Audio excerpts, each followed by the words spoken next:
So South Africa is stepping on the toes of the United States, and this G20 summit is threatening America's power and influence over the IMF and the World Bank. Now let me explain. So one of the themes of this G20 summit is debt sustainability. It speaks into why are African countries or poor countries charged more interest when they take a loan from the IMF or from the World Bank. Now if you don't know what is the IMF and the World Bank, let me quickly give you a summary. Now, both of these institutions were founded in 1944, towards the end of World War II. Now, the aim here was that for the IMF, it will be used to stabilize economies and countries' currencies. So, for example, if you have a country and then your economy is collapsing or your currency is collapsing, you can always go to the IMF and then they will give you a loan to stabilize your own economy. And the World Bank was for projects, so big, massive projects that countries cannot afford on their own. So, if you want to build a huge railway or you want to build a road across your entire country and you don't have the money, you go to the World Bank and then you borrow the money and then you will pay it back. Now, where does all this money that is being lended to countries come from? So every country, almost every country actually, puts together money and then they deposit it into a central account, and then money is taken from there and then lended to different countries. Now you're probably thinking, if everybody contributes money, I'm pretty sure that everybody has equal say, right? Wrong. Now this is where the United States come in. Now for the IMF, the United States holds 16% of the votes. This is based on how much they've contributed historically and how much they continue to contribute. Now that 16% is very strategic. It requires 85% for every decision to be taken, right? So if you combine all of the entire world without the United States, it will take you to 84% because the United States hold 16%. It is very strategic. That means that the United States has a veto power. Every decision that goes into the IMF, the United States can veto it and say no, and there's nothing anybody can do. The same applies to the World Bank. The United States hold 15%, but every single president of the World Bank has always come from the United States of America. And every decision that is taken by the World Bank has to be signed off by who? By the president. And if that comes from America, that means that America controls that. Now, historically, poor countries, mostly countries in Africa, were always charged more interest when it comes to the loans that they are given, whereas countries like the United States, when it gives itself loans, it is charged less, and some countries in Europe as well. So South Africa came out and said that one of the themes will be talking about debt that is being given to poor countries, mostly African countries. And what South Africa is saying that we should cap the interest that these countries should pay, because why do you charge countries which are poor more money? And we know that these countries cannot pay back that money. And what happens is that they end up on a spiral and they end up defaulting. The United States uses that as a way to step in and control the country without even being there.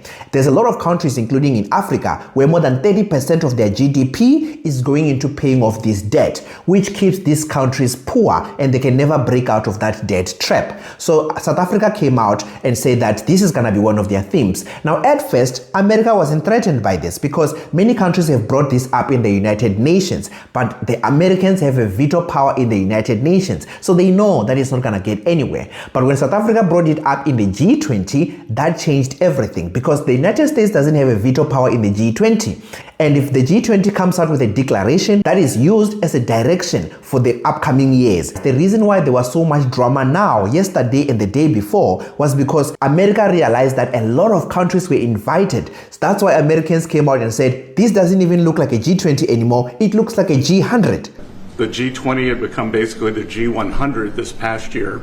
So it will be a concentrated group in Miami, seeing the best America has to offer with American leadership, thanks to President Trump. So they were pissed off about that because this is showing that there's a lot of people in a lot of countries that are in support of this theme, saying that poor countries shouldn't be charged more. And this reduces the power that America has over countries because it doesn't even need to invade the country. It can control it through these loans, through the IMF and the World Bank. And if we kept the interest that is being charged to poor countries, that means that America will no longer have a lot of control over these countries because it does have control. So for example, in the World Bank, right, when these projects are being given, because America decides which ones are going to pass and which ones are not going to pass, they get to send their companies to go and do these projects, to be involved in these projects, which means that that money will still find its way back to the United States. In the IMF, it's the same thing. America gets to veto which loans are given to who, so they can get to decide and say,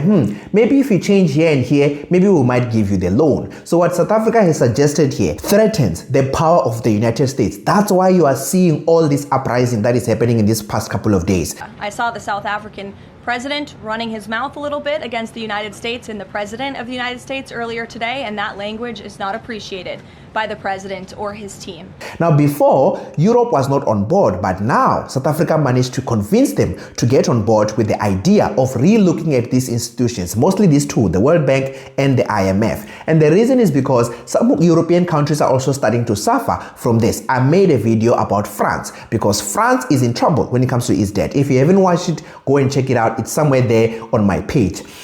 The same applies to Greece and a lot of other European countries. So because now South Africa has managed to convince Europe and a lot of other developing countries, this thing is starting to gain momentum.